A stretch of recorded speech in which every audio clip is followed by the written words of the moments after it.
Hello everyone, and welcome back to the Bloggerian podcast. I'm Ari McDonald, and here today with me is my colleague Zach Rahm, and together we're carrying out a laser focus analysis into one of the most politically charged and emotionally fraught issues in the UK pensions landscape: the increases in state pension age. This is not just about a tweak in policy, it's a shift that impacts our lives, our work, and our financial futures. Therefore, later in this podcast, we'll cover 4 solutions from FIRE: financial independence, retire early, a framework proven to blunt the pension age musical chairs, but more of that later. Absolutely, Ari will cover FIRE, financial independence, retire early, in some detail later. For now, it's true, isn't it, that the idea of retirement itself is evolving, and not in the way many of us expected. Imagine you've planned your whole life expecting to retire at 60, then 67. You've budgeted, saved, and maybe even dreamed of that celebratory cruise. And then, just like that, the government moves the goalposts. 68, 70, maybe even 75. It's a major shake-up, and it has huge implications for everyone in Britain.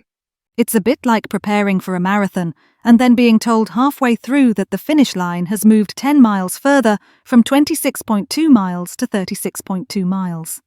The UK's state pension age has already gone up from 65 to 66, and it's set to hit 67 by 2028. But that's just the start. The big question now is, will it keep going up to 70 or even 75? I don't know about you, Zach, but what would you do if a 74-year-old fireman turned up on the doorstep of your 22nd floor flat, propped up by a Zimmer frame? Ha, indeed. But leaving aside the worrying prospect of a 74-year-old fireman on the doorstep, this is more than just a numbers game, isn't it? When you start tying the pension age to life expectancy, which, as suggested in the Cradland Review back in 2017, could mean that future generations won't retire until they're in their 70s, it changes everything. It's not just about finances, it's about how we view aging, work, and our sense of financial freedom. It looks increasingly likely that a system that was set up to look after us in old age, when we're less healthy, more fragile and breakable, is used by numerous governments to tinker with fiscal policy, while government shies away from other revenue generation levers, such as wealth and windfall taxes. Exactly. And the thing is, this shift in retirement age is far from a smooth ride. While countries like France have seen massive protests over pension changes, from 62 to 64, for example, the UK's changes have been quieter, but they've still caused their own sort of chaos. The WASPy women, for example, were caught off guard by changes that delayed their retirement by up to 6 years, and many of them didn't even get sufficient notice. That's right, the emotional fallout is real. People feel betrayed when the rules change mid-game. There's a deep sense of frustration, particularly when you've worked your whole life with one set of expectations, only for the bedrock of rules under your feet to shift unexpectedly. And this isn't just a problem for the people in their 60s. The looming pension age changes are affecting younger generations as well, who are already wondering whether they'll ever get to retire. That's a great point. Let's zoom out for a second and dive into the bigger picture. Why is the government doing this? Why push the pension age up in the first place? Well, demographics is a huge part of it. In 1950, there were 5 workers for every retiree. Today, that number has dropped to 3. So fewer workers are supporting more retirees, which naturally puts a strain on the system. On top of that, we're living longer. People are living into their 80s and 90s, which means the government has to stretch pension payments much further. But here's the catch. Not all of those extra years are spent in good health. Many people will spend their final years struggling with illness and declining mobility. That nuance seems to be missing in the policy debate. Sure, we're living longer, but is that extra time actually quality time? Not necessarily. Exactly. So, while the government argues that raising the pension age is necessary to keep the system sustainable, critics point out that this move disproportionately affects manual workers, carers, and those on lower incomes. These are the people who often rely more heavily on their state pensions and don't necessarily have the luxury of working longer, especially as their health declines. It really does hit at the heart of what retirement used to mean. We've always thought of retirement as this social contract with the state, a reward for a lifetime of diligence and work. This contract builds on the principles of mutual obligation and consent, with the state's guarantee of a pension for the citizens' contribution to the collective good through NI payments. Well said, Ari. The legitimacy and sustainability of the pension system depends on public trust, but with these changes it feels like retirement is becoming more of a distant dream, maybe even an illusion for many. So what does retirement mean anymore? That's the question, isn't it? Is it still a right, a reward, or is it just a relic of the past? And for those of us who thought we were planning to enjoy those golden years, it can be pretty disheartening to watch that vision slip further away. There's also the mental toll. The uncertainty breeds anxiety.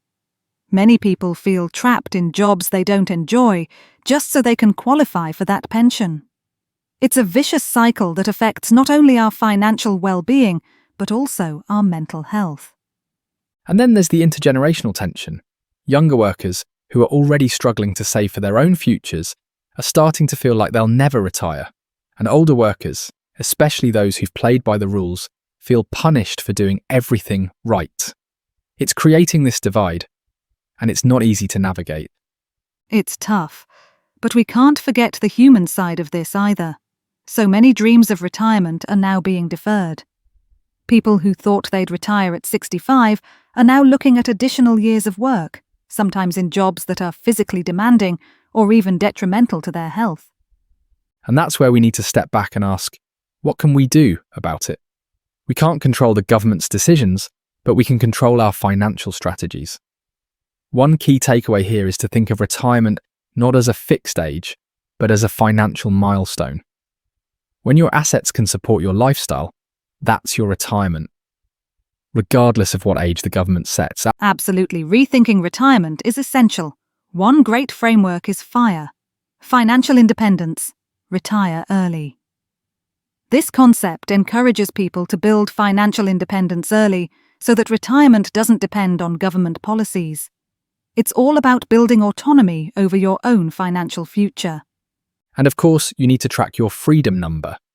That is, the amount of passive income you need each month to live comfortably without relying on a state pension.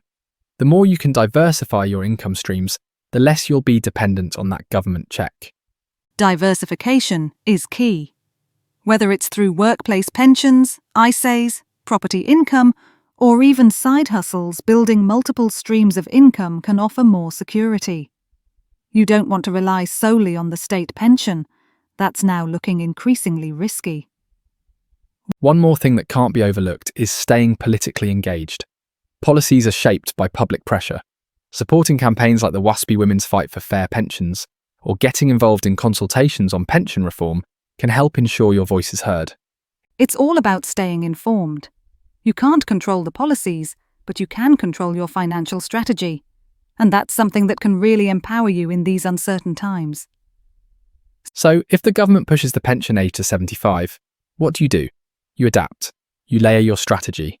You reclaim control over your own future. Retirement isn't just a date on a calendar.